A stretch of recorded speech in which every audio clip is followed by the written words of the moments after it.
Hi friends, ಎಲ್ಲರಿಗೂ ನಮಸ್ಕಾರ. Food junction ಕಾರ್ಯಕ್ರಮಕ್ಕೆ ಸ್ವಾಗತ. ಇವತ್ತು ನಾನು ಮಾಡ್ತಾ ಇರುವ ರೆಸಿಪಿ ಏನಂದರೆ ಸ್ಪೆಷಲ್ ಆದ ವೆಜಿಟೇಬಲ್ ಹೈದರಾಬಾದಿ ಬಿರಿಯಾನಿಯನ್ನು ಮಾಡಿ ತೋರಿಸ್ತಾ ಇದ್ದೇನೆ. ನಾನು ರೆಸ್ಟೋರೆಂಟ್ ಸ್ಟೈಲ್ನಲ್ಲಿ ಮಾಡಿ ತೋರಿಸ್ತಾ ಇದ್ದೇನೆ. ಇದು ಎಲ್ಲರಿಗೂ ಕೂಡ ನಿಮಗೆ ಇಷ್ಟ ಆಗುತ್ತೆ ಅಂತ ಅನ್ಕೋತೀನಿ.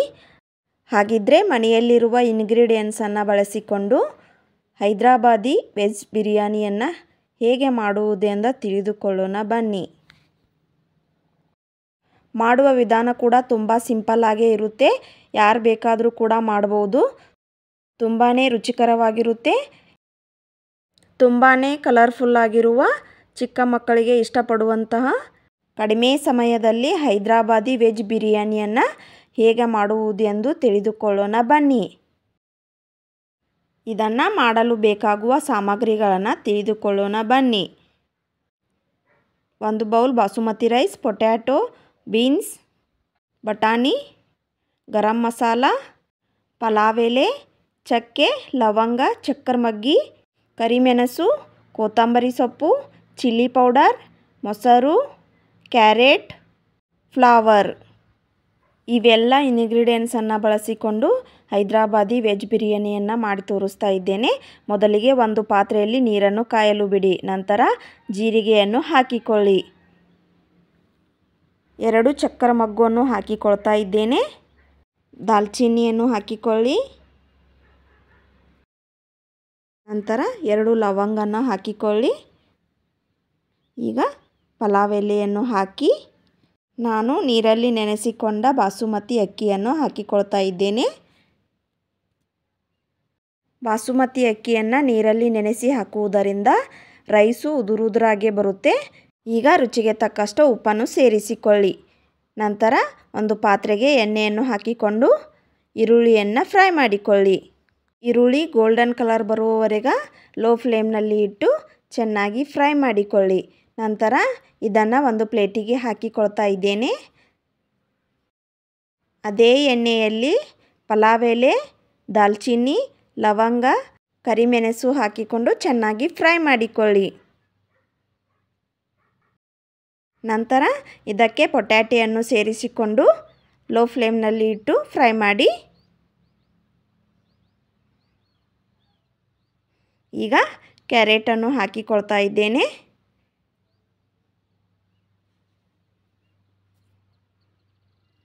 ಫ್ಲವರನ್ನು ಹಾಕಿ ನಂತರ ಬಟಾಣಿ, ಬೀನ್ಸನ್ನು ಹಾಕಿ ಚೆನ್ನಾಗಿ ಫ್ರೈ ಮಾಡಿಕೊಳ್ಳಿ.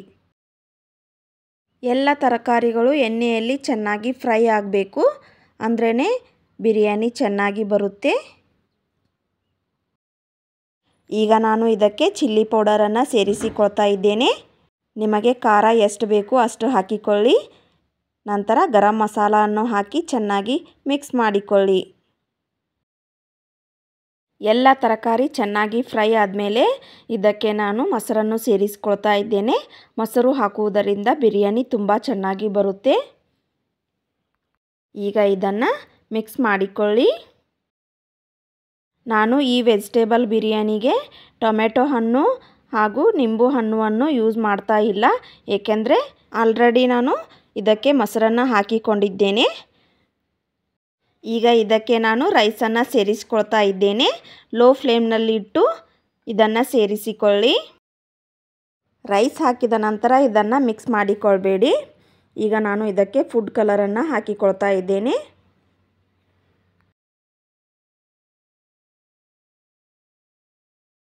ನಂತರ ಕಟ್ ಮಾಡಿದ ಕೊತ್ತಂಬರಿ ಸೊಪ್ಪನ್ನು ಇದಕ್ಕೆ ಹಾಕಿಕೊಳ್ಳಿ. ಹೀಗೆ ಮೇಲೆ ಕೊತ್ತಂಬರಿಯನ್ನು ಹಾಕಿಕೊಳ್ಳುವುದರಿಂದ ಫ್ಲೇವರ್ ಕೂಡ ಚೆನ್ನಾಗಿ ಬರುತ್ತೆ. ಈಗ ನಾನು ಆನಿಯನ್ ಫ್ರೈ ಮಾಡಿ ಇಟ್ಕೊಂಡಿದ್ದೇನೆ ಅಲ್ವಾ, ಅದನ್ನು ಈಗ ಹಾಕಿಕೊಳ್ತಾ ಇದ್ದೇನೆ. ನೋಡಿ ಫ್ರೆಂಡ್ಸ್, ಎಷ್ಟು ಕಲರ್ಫುಲ್ಲಾಗಿ ಈ ವೆಜಿಟೇಬಲ್ ದಮ್ ಬಿರಿಯಾನಿ ಕಾಣ್ತಾ ಇದೆ. ಚಿಕ್ಕ ಮಕ್ಕಳು ಕೂಡ ತುಂಬಾ ಇಷ್ಟಪಟ್ಟು ತಿಂತಾರೆ. ತರಕಾರಿ ಜಾಸ್ತಿ ತಿನ್ನದೇ ಇರೋರು ಈ ಥರ ಮಾಡಿ ತಿನ್ಬೋದು. ನಾನು ಇದಕ್ಕೆ ಮೇಲೆ ಸ್ವಲ್ಪ ತುಪ್ಪವನ್ನು ಹಾಕಿಕೊಳ್ತಾ ಇದ್ದೇನೆ. ಮೇಲೆ ಸ್ವಲ್ಪ ತುಪ್ಪವನ್ನು ಹಾಕುವುದರಿಂದ ರೈಸು ಉದುರಾಗೆ ಬರುತ್ತೆ. ಹಾಗೆ ಅಷ್ಟೇ ಟೇಸ್ಟ್ ಕೂಡ ತುಂಬ ಚೆನ್ನಾಗಿ ಬರುತ್ತೆ. ಒಂದು ಪ್ಲೇಟನ್ನು ಮುಚ್ಚಿ ಇದಕ್ಕೆ ದಮ್ ಕೊಡಿ. ನಂತರ ಇದು ಈ ರೀತಿಯಾಗಿ ರೆಡಿಯಾಗಿದೆ. ನೋಡಿ ಎಷ್ಟು ಕಲರ್ಫುಲ್ಲಾಗಿ ಬಂದಿದೆ. ಖಂಡಿತ ನೀವು ಕೂಡ ಈ ರೆಸಿಪಿಯನ್ನು ಒಮ್ಮೆ ಟ್ರೈ ಮಾಡಿ ನೋಡಿ, ಹೇಗೆ ಬಂತು ಅಂತ ಕಮೆಂಟ್ ಮಾಡಿ. ಈ ರೆಸಿಪಿ ಇಷ್ಟ ಆದರೆ ಲೈಕ್ ಮಾಡಿ, ಶೇರ್ ಮಾಡಿ. ನಾನು ಇಂಟ್ರೆಸ್ಟಿಂಗ್ ರೆಸಿಪಿಯೊಂದಿಗೆ ಮುಂದಿನ ಸಂಚಿಕೆಯಲ್ಲಿ ಮತ್ತೆ ಸಿಗ್ತೀನಿ. ಇನ್ನಷ್ಟು ಈಸಿ ರೆಸಿಪಿಗಾಗಿ ನನ್ನ ಚಾನಲನ್ನು ಸಬ್ಸ್ಕ್ರೈಬ್ ಮಾಡಿಕೊಳ್ಳಿ.